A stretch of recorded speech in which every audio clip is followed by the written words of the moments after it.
Jenny Durkan leads in Seattle mayor's race, followed by Cary and Nikkita. Seattle will elect a woman as mayor in 2017 for the first time in 91 years, with voters putting 4 women ahead in a crowded primary election in Tuesday night's returns.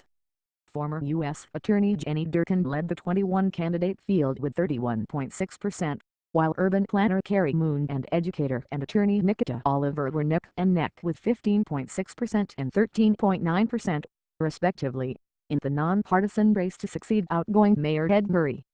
Former state representative Jeffrey Farrell was also close, with 11.8%, followed by state senator Bob Hasagawa with 8.6% and former Mayor Mike McGinn with 7.2%. The top 2 finishers in the primary will advance to the November 7 general election, with issues such as homelessness, housing costs and police reform teed up for debate. Seattle last elected a woman as chief executive in 1926. Bertha Knight Lons was the first woman to lead a major U.S. city, occupying the mayor's office for 2 years after having served as president of the city council.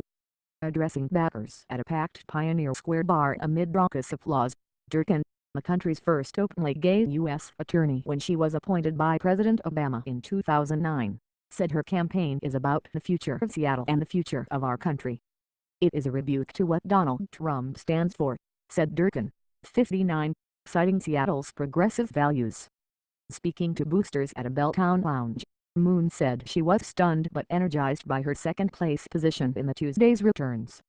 People saw my vision for the city and my solutions, said 53, who was endorsed by the Stranger newspaper and contributed $90,000 to her own campaign.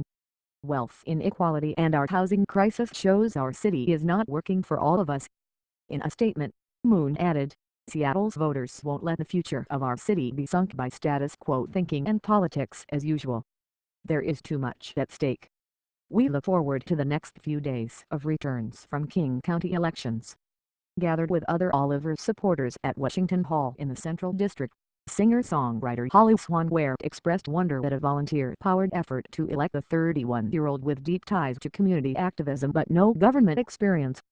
I've never seen the campaign like this, Swanware told the crowd, describing the humble candidate prepared to work as part of a team. I unlearned so many things about what it means to be qualified, what it means to be ready. Then Oliver took the stage.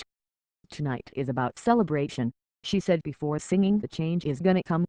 It's about looking at the work that we've done and acknowledging the power of our movement. At a bar on Capitol Hill, Farrell said she remained optimistic that later ballot counts would swing her way. We're just going to have to stick it out the next few days, the 43-year-old said. We'll wait and see, but that's definitely a sizable deficit to overcome. The key question for candidates since Murray's departure from the race this spring has been how best to handle an economic boom making some people rich while leaving others behind. Durkan, and Oliver are all first-time candidates. About half of the expected ballots were counted Tuesday night. Ballots will continue to be counted for several days, and the results won't be officially certified until August 15. Machine recounts are mandatory when candidates are separated by fewer than 2,000 votes and also less than 0.5% of the total votes cast for both candidates.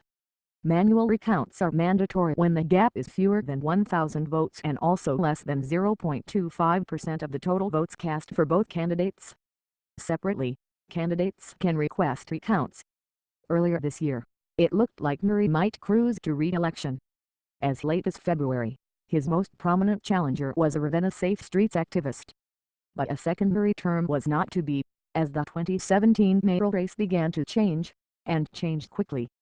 First, Oliver announced her campaign in March, challenging the establishment-backed incumbent as a community candidate of the New People's Party. Then, a Kent man filed a bombshell lawsuit against the mayor, accusing Murray of sexually abusing him in the 1980s, when the man was a drug-addicted teenager. Similar claims by 3 other men came to light, each claiming sexual abuse by Murray decades ago. One of the accusers had briefly been the mayor's foster son. Murray has vehemently denied the allegations and highlighted the criminal records of the accusers. But he ended his re-election campaign in May, saying the claims had become too much of a distraction for himself and the city. By then, had announced her candidacy, followed by McGinn. The same week that the mayor dropped out of the race, Hasegawa, Farrell and Durkan also jumped in. Democratic Party heavy hitters such as former Gov. Chris Gregoire stood beside Durkan as she launched her run, and many Murray supporters lined up behind her.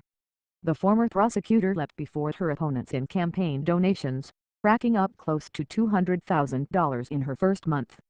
She had raised more than $450,000 by Tuesday, besting her nearest rival by about $300,000. The pro-Durkan Independent Expenditure Committee had spent an additional $115,000 plus to boost her chances. Durkan cited her work on police reform and pledged to keep Seattle on the course Murray had set while drawing opposition from some social justice activists.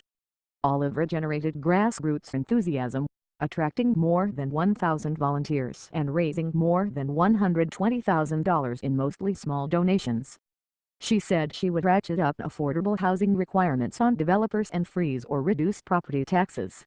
McGinn vowed to hold the line on regressive taxes and cut the bloated budget while directing savings to needs such as homeless shelter beds. Hasegawa repeatedly called for the creation of a municipal bank, while Farrell touted her advocacy for public transit and sought support from public school parents. The state senator and former state representative garnered endorsements from most of Seattle's labor unions and Democratic Party legislative district groups. Moon promised to open up single-family areas to apartments and crack down on real estate speculators.